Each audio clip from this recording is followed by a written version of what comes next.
गुमशुदा की तलाश. हरवले आहेत देशाचे पंतप्रधान आणि देशाचे गृहमंत्री. 2 आठवडे झाले संसदेमध्ये देशाचे पंतप्रधान नरेंद्र मोदी आणि देशाचे गृहमंत्री अमित शहा यांचं खासदारांना दर्शन झालेलं नाही. मग संसद कशा करता चालवत आहेत? इंस्टाग्रामवरच चालवा ना संसद. इंस्टाग्रामवर चालवा, ट्विटरवर चालवा. नवीन संसद कशा करता उभी केली नरेंद्र मोदींनी? 20,000 कोटी रुपये खर्च करून. त्याचं उत्तर त्यांना द्यावं लागेल. जर तुम्ही संसदेत यायला घाबरत असाल मग नव्या संसदेचं निर्माण केलंच कशा करता? फक्त तुमची पाठी लावण्यासाठी की मोदींच्या हस्ते उद्घाटन झालं म्हणून? जे खासदार, जे प्रधानमंत्री देशातल्या संसदेला सामोरे जायला टरकतात त्यांना देशाच्या पंतप्रधानपदी राहण्याची नैतिक अधिकार आहे का? किंवा जे गृहमंत्री मोठ्या मोठ्या बाता मारतात, धमक्या देतात ईडी CBIच्या आणि ह्याच्या, ते संसदेच्या सभागृहात यायला घाबरतात, त्यांना देशाच्या गृहमंत्री पदावर राहण्याचा अधिकार खरोखर आहे का? याचं आत्मचिंतन आता भाजपच्या खासदारांनी आणि भाजपच्या इतर पुढाऱ्यांनी करायला पाहिजे. आज आम्ही पुन्हा त्यांना बोलवण्याचा प्रयत्न करू आणि अमित शहांचा राजीनामा मागण्याचा जो आमचा उपक्रम आहे तो चालूच राहील. पुण्यात होते महाशय परवा, हे रात्रीच्या काळोखात पुण्यात गेले, तिथे निदर्शनं झाली त्यांच्या विरोधामध्ये. आज दिल्लीमध्ये निदर्शनं सुरू आहेत त्यांच्या विरोधामध्ये. जनतेला सामोरे जाणं. जनतेला तुम्ही सामोरं का जात नाही? तुम्हाला जर लोकांनी खरोखर निवडून दिला असेल तर तुम्ही लोकांसमोर जायला पाहिजे.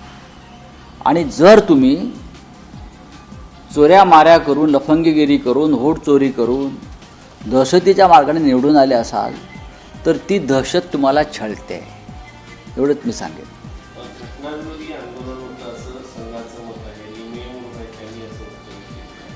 घटनाविरोधी कसं काय असू शकतं आंदोलन? कोणतंही आंदोलन हे घटनाविरोधी असू शकत नाही. भारतीय मुळात राष्ट्रीय स्वयंसेवक संघाचा जो इतिहास आहे किंवा त्यांची जी विचारधारा आहे ते भारतीय संविधानाला मानत नाहीत, ते भारतीय तिरंग्याला मानत नाहीत, ते भारताच्या स्वातंत्र्याला मानत नाहीत. त्यांनी 52 वर्ष आपल्या कार्यालयावर तिरंगा फडकावला नव्हता. त्यांना एक स्वतंत्र संविधान निर्माण करायचं आहे हे सगळ्यांना माहिती आहे. आणि म्हणून त्यांना 850 खासदारांचं बळ निर्माण करून भारताचं संविधानच खतम करायचं आहे. त्याच्यामुळे आंदोलन हे संविधान विरोधी आहे असं म्हणणं हा डॉक्टर बाबासाहेब आंबेडकरांच्या संविधानाचा अपमान आहे. मग गेल्या अनेक वर्षामध्ये भारतीय जनता पक्षाने केलेली जी आंदोलनं होती ती कोणत्या संविधानाच्या चौकटीत बसत होती? जयप्रकाश नारायण यांचं आंदोलन 1975चं हे संविधानाच्या कोणत्या चौकटीत बसत होतं? हे जे कोणी संघाचे महनीय पुढारी आहेत त्यांनी या देशाला सांगायला पाहिजे. आपण सगळे भाजपचे लोक, तुम्ही हा देश चालवताना संविधानाचा आदरच करायला तयार नाही. या देशातला तरुण वर्ग जंत्रमंतरवर जमला आणि एका भ्रष्ट शिक्षण मंत्र्याचा राजीनामा मागितला, ज्याच्यामुळे 20 विद्यार्थ्यांनी आत्महत्या केल्या. त्याचा राजीनामा मागणं हे घटना बाह्य आहे असं कोणाला वाटत असेल तर त्या माणसाची मानसिकता तपासावी लागेल. दानचोरी विरुद्ध आवाज उठवणं हे पण असंविधानिक आहे का? हे त्या विचारा संघाच्या त्या पुढाऱ्यांना. राम मंदिराचा ट्रस्ट तुमच्या ताब्यात आहे संघाच्या. राम मंदिरासाठी हिंदूंनी सगळ्या बलिदान केलं आहे, फक्त संघाने नाही किंवा भाजपने नाही. तिथे 1400 कोटीची चोरी होते, 550 कोटीची दानपेटी चोरीला जाते. त्याच्यावर आवाज उठवणाऱ्यांच्या वर घरात घुसून चाकू हल्ला केला जातो आणि संघाचे लोक त्या चाकू हल्ल्याचं समर्थन करतात. हे संघाचं किती अधपतन सध्या सुरू आहे याचं हे उत्तम उदाहरण आहे की संघाचं अधपतन. ज्या संघाकडे आम्ही एक नीतिमान आदर्श संस्था म्हणून पाहत होतो ते चाकू हल्ल्याचं समर्थन करतात आणि अशा प्रकारचे वक्तव्य म्हणजे राम मंदिरातल्या दानपेटी चोरीला संघाचा पाठिंबा आहे का? ज्या प्रकारच्या चोऱ्या राम मंदिरात झाल्या त्या संघाच्या संमतीनं झाल्या असं आम्ही समजायचं का? पण ही जी मंत्रिमंडळातली किंवा सरकारमधले जे लोक आहेत ते भारतीय संविधान, स्वातंत्र्य, अभिव्यक्ती स्वातंत्र्य हे मानायला तयार नाही. त्याच्यामुळे अशा प्रकारच्या वक्तव्यांना अपशब्द वगैरे असं आवरण देऊन गुन्हे दाखल करतात. करू द्या ना. अहो किती गुन्हे दाखल करणार आमच्यावर? आता ते आंदोलकांवर गुन्हे दाखल करतात म्हणून ते घाबरले का? आमचं अख्खं आयुष्य हे गुन्ह्यांशी लढण्यात गेलेलं आहे. बाळासाहेब ठाकरेंची शिवसैनिक आहोत आम्ही. हे सांगा गुन्हे दाखल करणाऱ्यांवर. नाही पण हे गुन्हे ज्या जयकुमार गोरे मंत्री आहेत त्याच्याबद्दल तुम्ही एक ट्विट पण केलेलं होतं. मग त्यांनी माननीय उद्धव ठाकरे यांच्याविषयी जे वक्तव्य केलं बरं का, ते कोणत्या संहितेमध्ये आणि कोणत्या सभ्यतेच्या चौकटीत बसतं? ठीक आहे ना. माननीय शिवसेना पक्षप्रमुख हे राज्याचे माजी मुख्यमंत्री आहेत. ते बाळासाहेब ठाकरेंचे सुपुत्र आहेत. ते शिवसेनेचे प्रमुख आहेत. त्यांच्याविरुद्ध तुम्ही अद्वा तद्वा वक्तव्य करायची आणि त्यांना आम्ही उत्तर दिलं तुम्ही आमचं गुन्हे दाखल करायचे. याला हुकुमशाही म्हणतात. आज सत्ता आहे म्हणून तुम्ही अशा प्रकारचे गुन्हे दाखल करा. उद्या तुमच्याकडे सत्ता नसेल तेव्हा काय होईल याचं त्यांनी आत्मचिंतन केलं पाहिजे. तुम्हाला ओळखत नाही असं ते म्हणतात. संजय राऊत कोण आहे? चांगलं आहे. त्यांनी माझ्या आसपास पण फिरू नये. त्रास होईल त्यांना. बरं का. त्यांनी मला ओळखू पण नाही. जर त्यांनी कोणी ओळखायचा प्रयत्न केला तर ते अडचणीत येतील. जेन झीच्या भावना ज्या आहेत त्या समजून घेतल्या पाहिजे असं सन्माननीय परमपूज्य सरसंघचालक मोहनराव भागवत यांचं म्हणणं होतं आणि ते योग्य होतं. आणि जर संघातून हा दुसरा आवाज निघत असेल याचा अर्थ संघामध्ये मोदी शहानी माणसं पेरलेली आहेत त्यांची चमचे. शेतकरी कर्जमाफी जी आहे अनेक शेतकरी सातत्यानं अपात्र ठरतात. अगोदर लाडक्या बहिणी आणि आता शेतकऱ्यांकडे बघा, लाडक्या बहिणींचा योजना आणि कर्जमाफी योजना या दोन्ही फसव्या आहेत. हा भूलभुलई आहे. हे लवकरच त्या विषयातले तज्ज्ञ शेतकरी नेते याच्यावर बोल. नाशिकमध्ये खूप खड्डे झालेले आहेत आणि आता तिथं बॅनर लागलेले आहेत. जर खड्डेमुक्त नाशिक करायचं असेल तर छगन भुजबळ यांना पालकमंत्री करा. पालकमंत्री पदावरून आता जे संघर्ष आहे तो सुरू झालेला आहे. माहिती कोणी पालकमंत्री झाल्यामुळे किंवा बदलल्यामुळे नाशिककरांच्या जीवनातले खड्डे दूर होणार असतील तर राज्याच्या मुख्यमंत्र्यांनी विचार करावा. सध्या नाशिकची जबाबदारी भाजपच्या चंपतरायकडे आहे. त्याच्यामुळे हे खड्डे वाढत आहेत, भ्रष्टाचार वाढतो हे खरं आहे. कुंभ होणार आहे तिथे म्हणून ते भाजपचे चंपतराय बसलेत ना तिथे. मंत्री आहेत ना ते. त्या भाजपच्या चंपतराय यांचं लक्ष खड्ड्यांपेक्षा किंवा उत्तम कामापेक्षा ठेकेदारां आणि कमिशनबाजी याच्याकडेच आहे. चला और क्या हिंदी में कुछ है?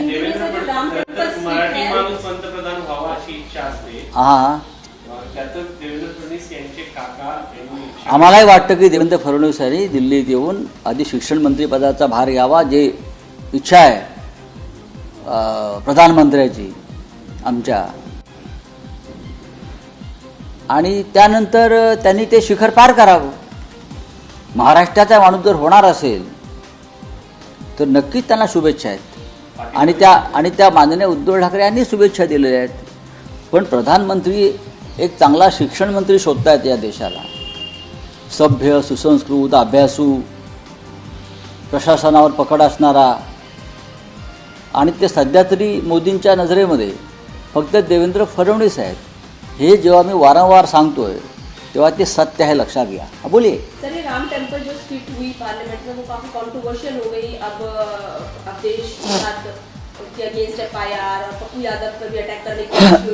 किस तरीके से देखते हैं आप? ये रिलीजियस सेंटिमेंट हर्ट कर रहे हैं. मुझे बताइए, अगर राम मंदिर में चोरी हो गई है, राम मंदिर सिर्फ हिंदुओं की नहीं पूरे देश की आस्था का विषय है.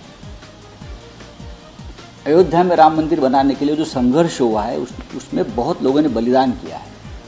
सिर्फ बीजेपी नहीं थी उसमें, बीजेपी तो भाग गई थी. हम सब थे उसमें। उस राम मंदिर में अगर 1400 करोड़ की चोरी होती है और राम मंदिर ट्रस्ट के प्रमुख कौन है? बीजेपी है, आरएसएस है, विश्व हिंदू परिषद है, तो हम अगर आपसे सवाल पूछेंगे कि चोरी कैसे हो गई, चोरी किसने की, चोर कहाँ है, चोर सरकार में है या ट्रस्ट में बैठे हैं, तो उसमें उसके ऊपर हमारे ऊपर आप एफआईआर कैसे लॉन्च कर सकते हो? अखिलेश यादव जी ने सबसे पहले चोरी की जानकारी दी, तो आप उनके ऊपर भी एफआईआर लॉन्च करेंगे? आंदोलन किया है हमने, अगर हमने राम मंदिर के लिए आंदोलन किया था तो राम मंदिर के चोरी के खिलाफ भी हम आंदोलन करेंगे, यह हमारा अधिकार है। अगर सरकार हमारे ऊपर एफआईआर लॉन्च कर रहे, उसका मतलब ये सरकार, आरएसएस, विश्व हिंदू परिषद, ये सब लोग राम मंदिर में जो चोर बैठे हैं उनका समर्थन कर, उनको प्रोटेक्शन दे रहे हैं। कल पप्पू यादव जी के ऊपर हमला हो गया, क्यों? क्योंकि वो आंदोलन का हिस्सा बन गए थे पार्लियामेंट में। ये कौन सी तानाशाही है? ये गलत है। आपको ऐसा लग रहा है कि जो फॉरेन फंडिंग आता है वो आंदोलन में यूज किया जाता है, वो संस्था के माध्यम से अलग चीजों के लिए यूज किया जाता है, तो इसलिए नया बिल जो है वो लाने वाले अमेंडमेंट बिल जो है वो अगर फॉरेन फंडिंग की आपको इतनी नफरत है तो विदेश से लोन लेना बंद कर लीजिए ना, वर्ल्ड बैंक से। वर्ल्ड बैंक के सामने कटोरा लेके आप क्यों खड़े हो? देखिए, फॉरेन फंडिंग का ये बहाना है, कोई फॉरेन फंडिंग यहाँ नहीं आ रहा है। जनता की मदद से आंदोलन चला है। भारतीय जनता पार्टी और उनके पूरे संगठन, चाहे आरएसएस हो चाहे और कोई हो, ये फल फूल गए हैं फॉरेन फंडिंग के ऊपर, ये सबको मालूम है। आपकी विदेश की जो शाखा है आरएसएस की, वो तो वहाँ चंदा जमा कर रही है बड़ी मात्रा में, सबको मालूम है। ओवरसीज ब्रांच जो है बीजेपी और आरएसएस की, उसका काम क्या है? विदेश से फंड लाना पार्टी के लिए। चलिए, thank you. Sir, PM Modi की जो स्टेटमेंट थी कि मैं फॉरगिव करता हूँ यूथ को, उसके बाद राहुल गांधी ने बोला कि यूथ को जरूरत नहीं है आपकी। नहीं है, बराबर है। मैंने भी कहा कि यूथ ने जाकर आपसे दया की याचना नहीं की है ना, हमें माफ़ करिए। आप कौन होते हो फिर माफ़ी देने वाले? हमने जाकर आपसे कहा है कि सर हमको माफ़ी करें, हमारी भूल हो गई सर। नहीं, आज भी वो डटे हैं बच्चे लोग लड़ने के लिए। आप कैसे माफ़ कर सकते हो बिना पूछे?